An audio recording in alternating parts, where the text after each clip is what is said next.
Bien, este segundo vídeo trata del papel del riñón en el equilibrio hidroelectrolítico durante el ejercicio.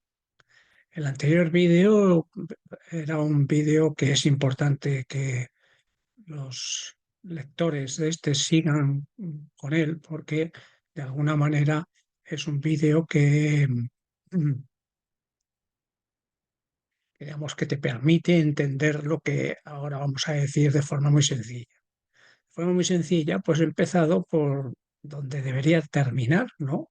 De hecho, lo estuve pensando si poner esta primera diapositiva como última, ¿no? O ponerla como primera. Al final decidí ponerla como primera. ¿Por qué? Porque de alguna manera, pues la persona que escuche estos vídeos, pues lo primero, si ya le basta, pues ¿para qué va a seguir, no? Entonces pensé que era mejor hacerlo así, que no ponerla como corresponde, que es después de haber analizado cómo interviene el riñón, pues darle la aplicación práctica. La aplicación práctica, como veis, como se puede ver, es muy sencilla. Es decir, eh, lo que hay que hacer es una hidratación adecuada. Y entonces hay que beber suficiente cantidad de líquidos antes, durante y después del ejercicio para prevenir cualquier situación de deshidratación. Antes, pues aproximadamente 2 o 3 horas antes de comenzar la actividad, pues de 400 a 600 mililitros de agua. Controlar tanto el peso corporal como el color de la orina, que sea amarillo, claro o transparente, que significa que hay una buena hidratación. Durante, pues habría que dar el consejo de beber, se tenga o no se tenga sed, porque la sed es un mecanismo de urgencia, unos 500 a 750 mililitros por hora, ¿no? Y de cualquier agua mineral, ya sea o bebidas preparadas, si uno lo prefiere. Y después volverse a pesar después de la prueba y si se ha perdido más del 2%, puede indicar que, bueno, que se ha producido un periodo de cierta deshidratación. Por lo tanto, pues reponerlo pues, con 1,5 litros por kilogramo de peso perdido de cualquier agua mineral. Consumo de electrolitos. Bien. Consumo de suplementos de electrolitos, aparte de los que pueda llevar el agua. Bien, pues eso es discutible. Eso es discutible. Muchas personas piensan que sí y otras personas piensan que no. Me refiero a científicos que abordan este tema. Dieta equilibrada, pues eso con ingesta adecuada de frutas, verduras y alimentos ricos en electrolitos. Y finalmente, ser muy consciente de los signos, digamos, precoces que puede haber de deshidratación, signos y síntomas, como son la sensación leve de boca seca, es decir, sequedad en lengua, labios y garganta, saliva espesa y pegajosa, sensación de calor interno sin sudoración, que significaría un aumento de la temperatura corporal central, y sensación de rubor o sofoco en la cara. Todos esos son signos premonitorios de comienzo de la deshidratación. Si aparecen otros signos, mal asunto, como puede ser fatiga, calambres, quiere decir que ya la deshidratación ya se ha producido. Por lo tanto, hay que estar muy alerta con los signos anteriores. Respecto al tipo de bebida. Yo he puesto aquí una tabla que la tengo desde hace muchísimo tiempo, en la cual tengo las bebidas comerciales, al Sport, Gatorade, Isostar, Powerade, y he puesto el Solán de Cabras porque obviamente tengo acciones en esta compañía y entonces como tengo acciones, pues me he permitido el lujo de poner este tipo de agua. Entonces está la concentración de sodio, de potasio y su osmolaridad.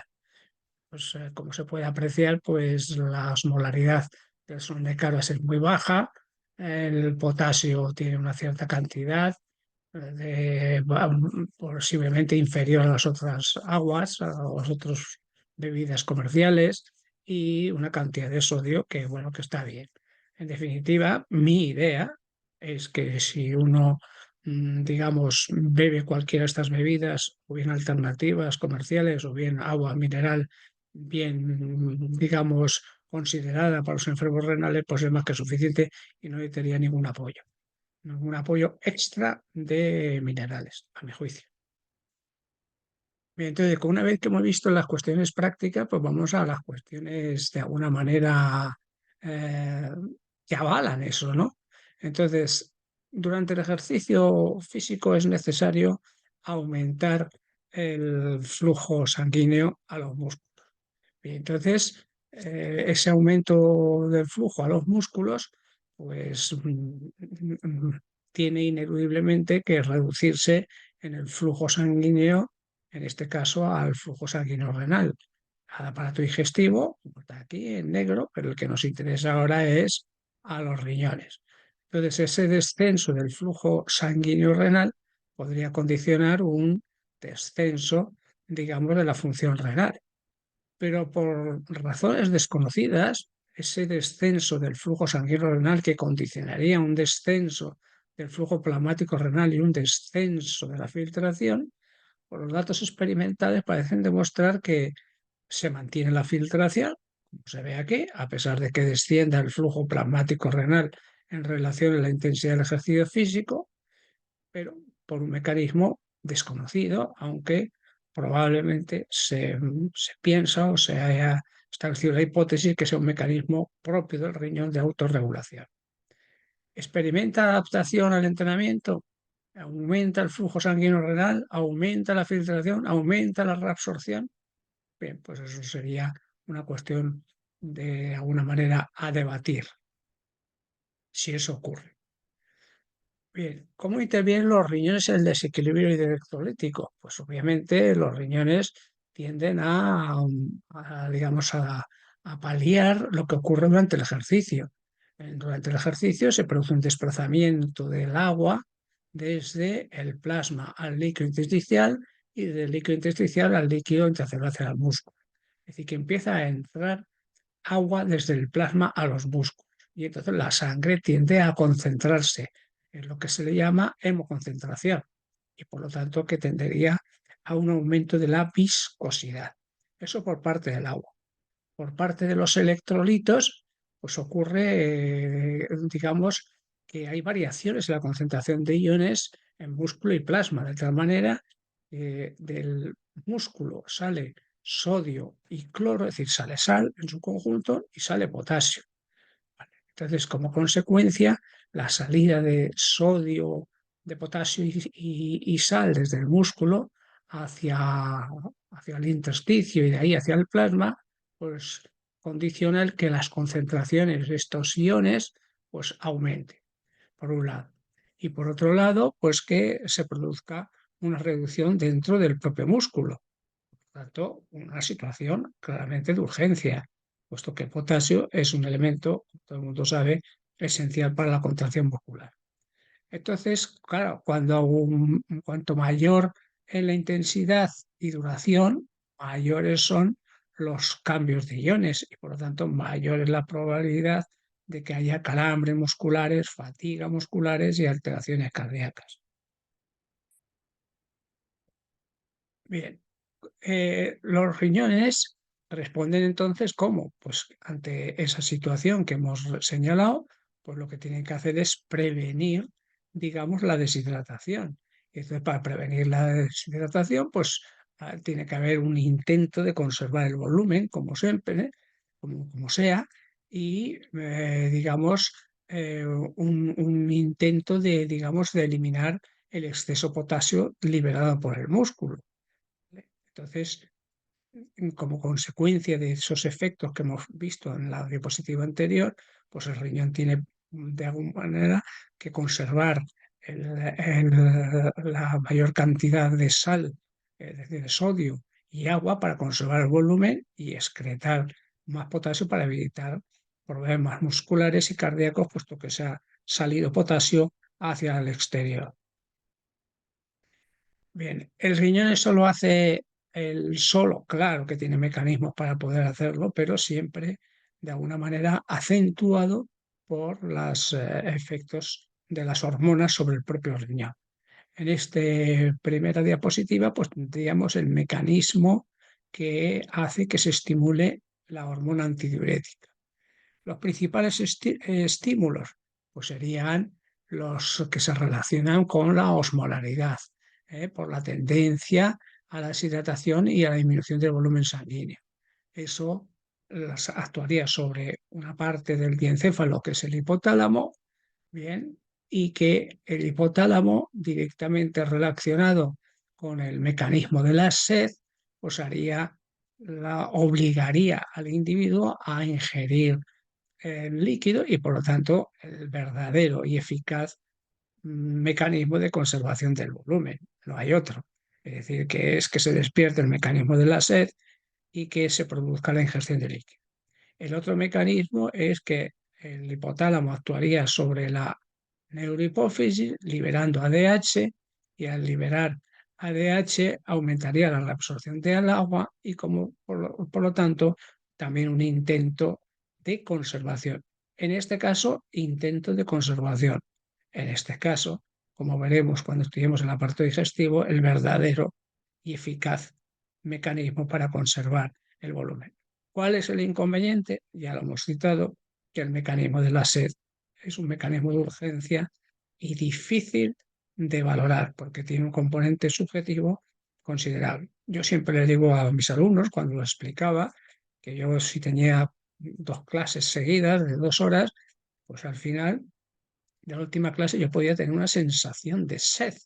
¿Por qué? Porque al hablar tantas horas, 4 horas, bueno, no eran todas, pero no eran completas, pues eliminabas de alguna manera por el habla saliva y entonces tenías una sensación de sed. ¿Realmente era sed? Pues no, no era sed, pero sí tenía esa sensación. Y con este ejemplo yo quería dar a entender a los alumnos que obviamente es un mecanismo no seguro, no es seguro. Y como no es un mecanismo seguro, y pues hay que, digamos, anticiparse a él. El otro mecanismo, ¿cuál es? El mecanismo, digamos, del sistema que se llama sistema renina, angiotensina, aldosterona. Como es un mecanismo mediado por 3 grupos de hormonas, la renina, la angiotensina y la aldosterona, que funciona de forma coordinada.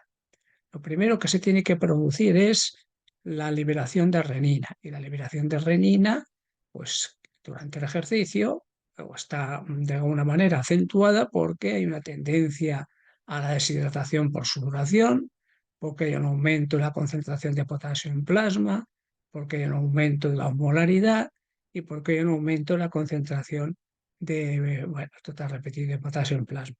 Eso como consecuencia liberaría renina por parte del riñón, que hemos dicho que es un órgano endocrino también, actuando sobre una molécula, una proteína que sintetiza el hígado, que es el angiotensinógeno, y hace las veces de una enzima, es decir, transformar este compuesto, el angiotensinógeno, en angiotensina 1. La angiotensina 1, a su paso por el pulmón y otros órganos, pero principalmente el pulmón, se transforma en angiotensina 2 y la angiotensina 2, a su paso por la corteza suprarrenal, libera aldosterona. Y es la aldosterona la que intenta realizar la conservación de agua y sal, al tiempo que elimina ese potasio, por decirlo así, vamos a decir, sobrante. Bien, estaría entonces justificado, pues de alguna manera, el hecho de que se intente, digamos, poner suministros o, digamos, eh, suplementos de potasio por la pérdida que puede tener lugar, tanto en la sudoración poca como en la acción renal. Bien, en resumen, los riñones conservan el agua corporal y controlan los iones. En estas dos figuras se ve cómo aquí tenemos el control de la ADH y de la aldosterona en relación a la duración del ejercicio físico. Son respuestas lineales, como se ve en ambos, pero llega un momento en el cual parece o da la impresión que el riñón deja ya de actuar de forma adecuada y empieza a caer. Es decir, entonces, durante esfuerzos prolongados, los mecanismos hormonales que actúan sobre la función renal parece que comienzan a fallar a partir de una determinada duración. Por tanto, que inferimos de aquí o que deducimos de aquí que antes de que esto ocurra, hay que ayudar a los riñones a conservar el equilibrio electrolítico. Es decir, la primera diapositiva. Por lo tanto, pues antes de que esto llegue a suceder, pues hacer la primera, las pautas de hidratación que he reseñado, ¿vale? Y que, como he dicho al principio, pues pensé si era conveniente ponerlas al principio o ponerlas al final. Decidí ponerlas al principio para que la persona que escuche estos vídeos pues diga, bueno, pues no me interesa seguir y me quedo con la práctica. Pues la práctica siempre sale del conocimiento, no al revés. Bien, con esto hemos finalizado el segundo vídeo de la función del riñón. ¿Eh?